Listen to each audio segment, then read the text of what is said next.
मुंबईच्या महापौर निवडीला वेग. भाजप आणि शिवसेना आज करणार गटनोंदणी. महापालिका मुख्यालयामध्ये एकत्र जमून पुढे नगरसेवक कोकण भवनाला जाणार. राष्ट्रवादी देखील आज शिवसेनेसोबत गटनोंदणी करण्याची शक्यता. राज ठाकरे यांच्या उपस्थितीत सकाळी 9 वाजता मनसेची महत्त्वाची बैठक. मनपा निवडणुकीमधील पराभवाची कारणं तसंच संघटनात्मक बांधणीवर चर्चा करणार.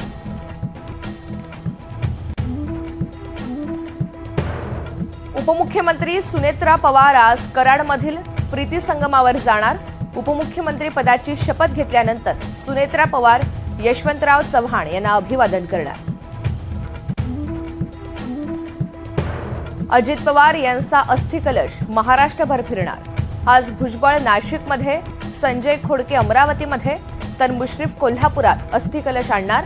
अजित पवार यांच्या अस्थी कार्यकर्ते नागरिकांसाठी दर्शनासाठी ठेवणार. अजित पवार दोन्ही राष्ट्रवादीच्या विलिनीकरणाची चर्चा भाजपला सोडून करतील का? शरद पवार यांचा दावा देवेंद्र फडणवीस यांनी खोडला.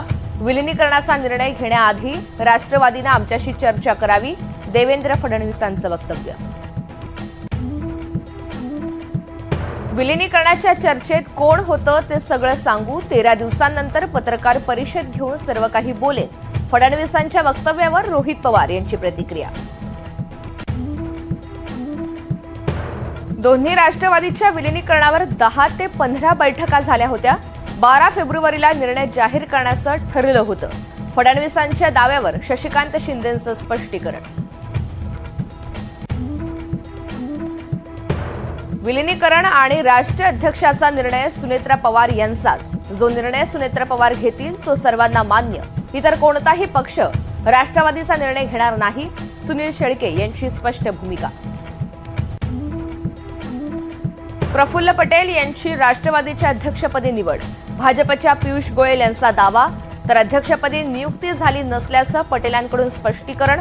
सुनील तटकरे यांनीही गोयल यांचा दावा फेटाळला.